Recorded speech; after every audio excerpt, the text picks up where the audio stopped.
La Bible dit que Dieu et le ciel sont saints. Et saint veut tout simplement dire parfait. Il est capital de comprendre que Dieu ne peut rien laisser d'imparfait entrer au ciel. Sinon, ce ne serait plus le ciel. La Bible dit aussi que nous avons tous un corps et une âme.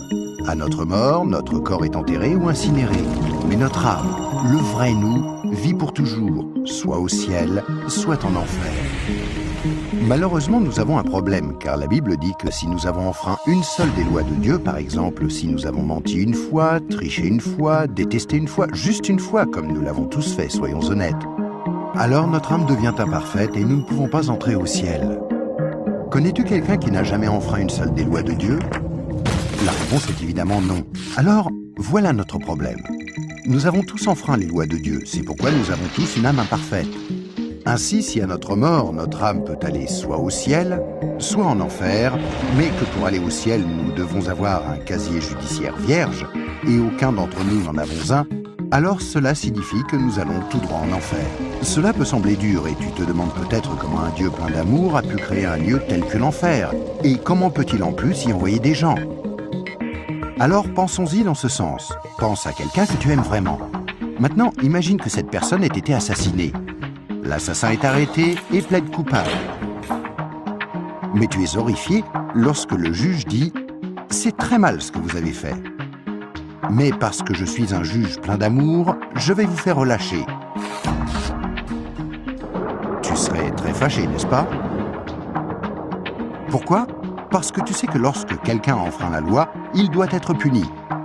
Sinon, il n'y a pas de justice. Donc l'enfer n'est pas une question d'amour, mais de justice.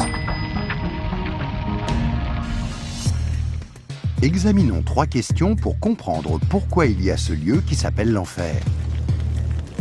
As-tu déjà menti une fois dans ta vie? La réponse est sûrement oui, même si ce n'est qu'un petit mensonge. Si tu as menti une seule fois, alors tu es coupable de mensonge. As-tu déjà pris quelque chose qui ne t'appartient pas?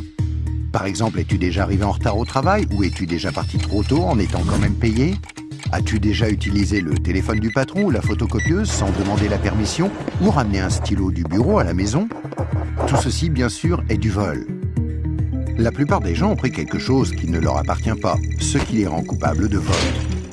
Penses-tu que Dieu va laisser un groupe de voleurs menteurs comme nous aller au ciel? C'est peu probable, car s'il le faisait, il serait comme le juge injuste qui n'a pas condamné l'assassin de la personne que tu aimais. Il n'y a pas 36 solutions. Mais beaucoup diront « Attends un peu, je suis quelqu'un de bien ». Et il y a une grande différence entre le mensonge, le vol et le meurtre. Or, je n'ai jamais tué personne. Mais ce qui est intéressant, c'est la façon dont Jésus a redéfini le mot meurtre. Il a dit « Si vous avez détesté quelqu'un dans votre cœur, vous l'avez tué dans votre cœur ». Alors, voici la dernière question. As-tu déjà détesté quelqu'un? La vérité, c'est que la plupart des gens ont déjà ressenti de la colère ou de la haine vis-à-vis des autres. Ce qui, selon Dieu, nous rend coupables de meurtre. Voilà la mauvaise nouvelle. Afin qu'il y ait une justice, il faut qu'il y ait un endroit comme l'enfer. Mais voici la bonne nouvelle. Et c'est là que Jésus entre en jeu.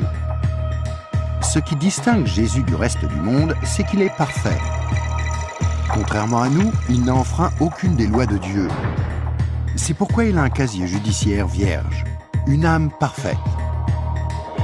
Imagine la scène avant que Jésus ne vienne sur terre, il y a 2000 ans. Jésus a regardé dans l'avenir et t'a vu ici aujourd'hui. Il s'est tourné vers Dieu, son Père, et lui a demandé « Père, j'aime les gens de ce monde et je ne veux pas qu'ils aillent en enfer pour avoir enfreint tes lois. Existe-t-il un moyen pour qu'ils soient pardonnés ?» Dieu le Père a regardé son Fils et a dit « Jésus, il n'y a qu'un moyen. Tu devras aller sur terre, devenir un être humain et vivre une vie parfaite.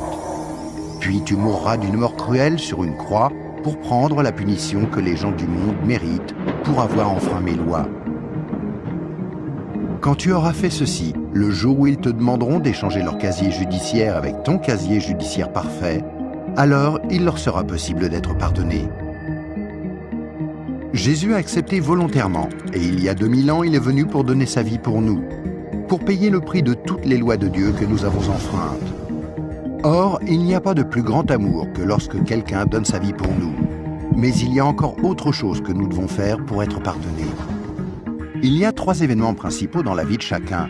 La naissance et la mort, mais nous n'avons aucun contrôle là-dessus. Mais il y a aussi le 3e, le jour où nous demandons à Jésus de nous pardonner, quand nous lui demandons de nous donner son casier judiciaire vierge. Il y a certaines idées reçues à ce sujet, mais dans la Bible, le principe du pardon de Dieu est clair. Nous ne sommes pas pardonnés en étant baptisés ou confirmés, ni même en priant occasionnellement, ou en allant à l'église, ou en croyant en Dieu, ou en essayant d'être bons. Ce sont toutes de bonnes choses, mais aucune ne nous accorde le pardon. Jésus a dit qu'il y a 2 choses que nous devons faire pour être pardonnés. La première est que nous devons avoir la volonté de nous détourner de tout ce que nous savons être mal et demander pardon à Dieu. Remarquez le mot « volonté ». Il y a peut-être certaines choses que nous nous sentons incapables de renoncer par nos propres forces, telles que dépendance, mauvaises habitudes ou des obsessions. Mais là n'est pas le problème. Dieu nous aidera du moment que nous en avons la volonté et que nous voulons nous détourner de ces choses-là et demander pardon à Dieu. La deuxième chose que nous devons faire, c'est faire totalement confiance à Jésus. Si Dieu t'a créé, ainsi que l'univers tout entier, ne penses-tu pas qu'il mérite d'être la personne au centre de ta vie? Faire totalement confiance, c'est reconnaître que Jésus est ton sauveur et accepter de le suivre. Quand tu es né, c'est comme si Dieu avait ouvert un livre sur ta vie.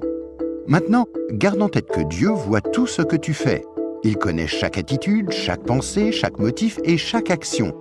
À chaque fois que nous brisons juste une des lois de Dieu, c'est écrit dans ce livre. Tu imagines bien qu'à la fin de nos vies, il y a toute une bibliothèque de livres contre nous. Mais quand tu te tournes vers Jésus et que tu lui fais confiance, il se passe quelque chose d'incroyable. C'est comme si Jésus prenait ton livre et se tenait en haut d'une falaise et déchirait toutes les pages. Le casier judiciaire entier de tout ce que tu as fait de mal et les jeter dans la mer la plus profonde.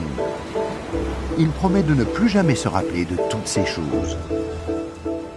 Jésus prend ensuite une copie de son casier judiciaire vierge que tu lui as demandé de te donner et il la glisse entre les 2 couvertures du livre où ton nom est inscrit. Ce nouveau livre est gardé précieusement au ciel. Le miracle est que l'on ne touche plus à ton livre à partir du moment où tu demandes à Jésus de te pardonner et jusqu'à ta mort.